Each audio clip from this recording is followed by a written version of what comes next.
Demonstrate our water pump pack, which we call an FDU, stands for Fluid Distribution Unit. And what we have here is just a 25-liter tank that we looked at yesterday upstairs. Ignore this seal, and this is, I'll tell you about this, but I can't run it because I don't have it plumbed up. But this is our little flow meter that we sell. It's called a flow troop. We have a double and a single version. You can meter water into a double seal and create back pressure. And with the single version, it simply meters a flush into a single seal. It controls the you control the amount of liquid that you're using that way, either way. But we're going to talk about the tank system, and you'll get a little better idea of how it circulates. This is more what it would look like without all this stuff here, right here on it. This is what one would look like in the field.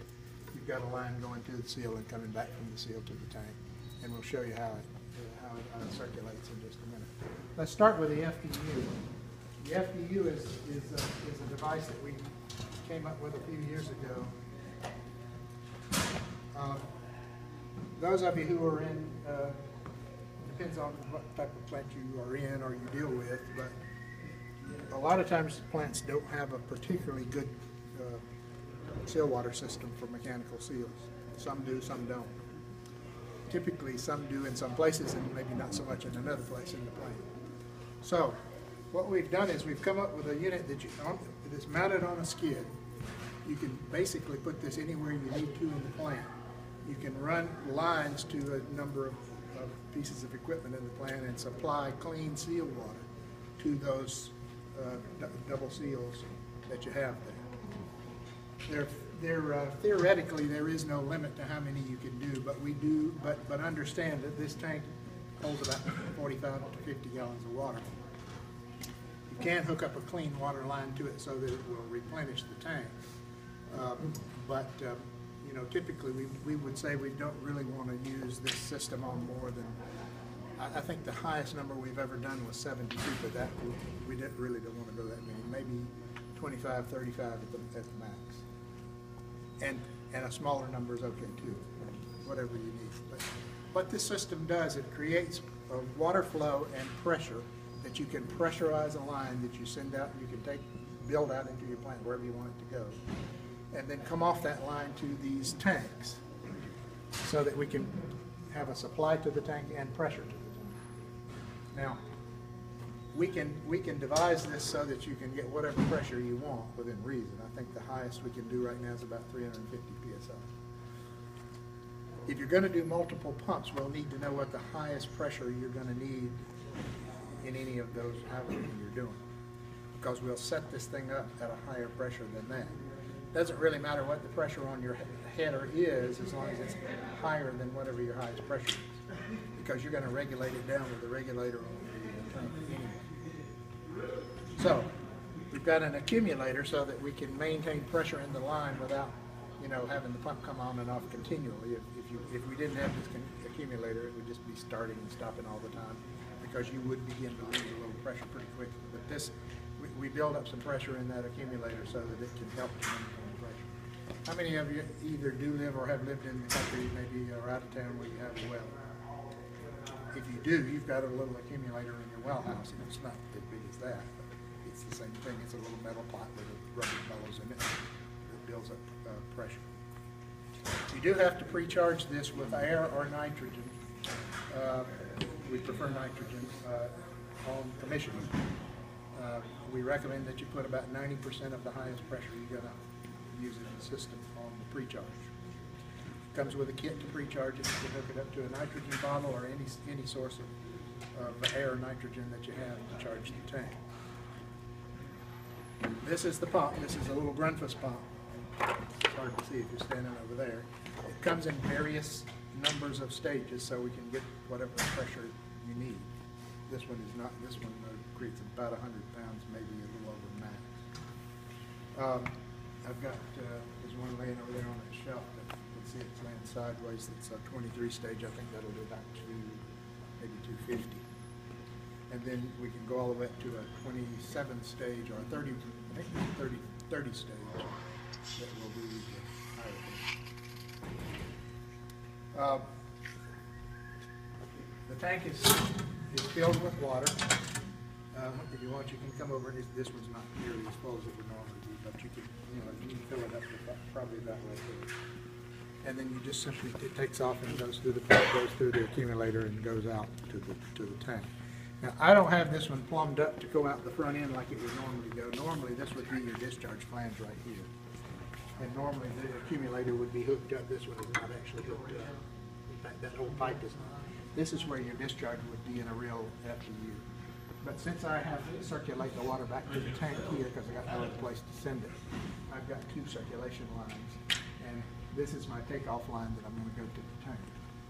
But this is where you'd normally go. So, if I turn on the FDU, I'm going to flow back into the tank here because I'm circulating back through this line. And I have actually two lines that I can circulate water back if I need. Now, let me dump some water out of this thing so it will refill. Okay. When I open this line, I'm going to start sending water to the tank. If everybody wants to come over this way, you can watch the... This is a case where I have mounted the stuff that's normally on top of the tank. I've mounted it down here so you can see it. That's another issue with these big tanks. This tank is the best one to use because it has more volume, it dissipates heat better, and it is less likely. Did he talk about the fact that you can build pressure up in the top of this tank if you're not careful, especially if you open this three-way valve and re-let cooler water in? Well, that's predominantly with the 10 liter. It'll do it with this one too, but not nearly to the degree that it will with the small tank. So,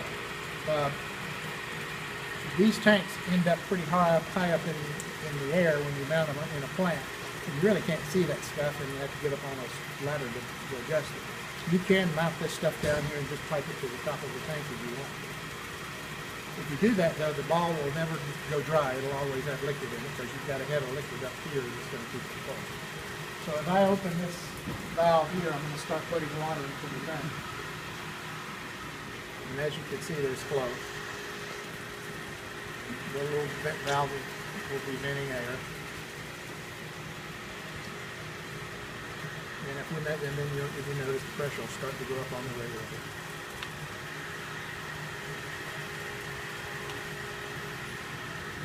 So now we've got water in the tank. Water goes down to the box, on this it's side to side, to the seal. Then we come out of the seal back to the tank, and our flow will simply circulate around like this. Now the seal that I have in here, did you talk about double seals with pumping rings? Yes. Okay. The seal that I have in here is what we call our DMSL. I think that is a pumping scroll. It does create flow. It does not depend on convection to make the liquid move. When we start the pump, you'll see that there actually is a visible flow through this little flow meter. If this was a CDSA or one of our non-pumping scroll seals, there would never be enough flow from the convection to see that thing move. But if we use the pumping scroll seal, it will actually show flow. All right, we now are pretty much full. If you look at the ball, sometimes when there's still a little flow, you'll see it turning, but it doesn't bounce up and down anymore. It stopped turning, so we're good. And if I turn the pump on, hopefully it will start today. Sometimes it blocks it, sees it when it sits it.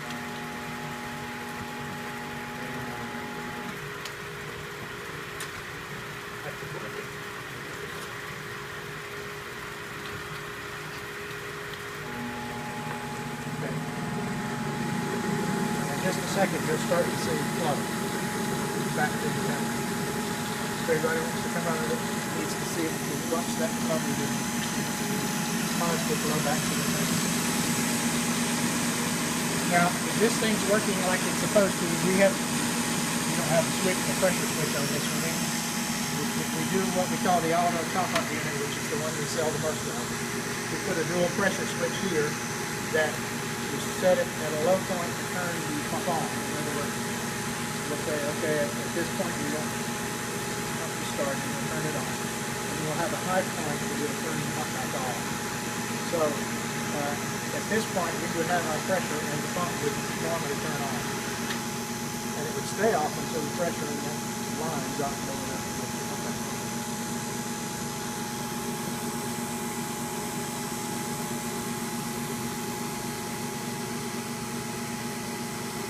Now, this system that you see here is a single system. We also make it two pumps. Put the pumps side by side. You come out of here with a split and you come back together at the other end. You don't run them up at the same time. It's just an install spare. In case right now if this pump quits, you're going to have to change the pump to get your pressure of the pump. You put two pumps in there, at least you've got an install spare when you quit. Change it out and stuff.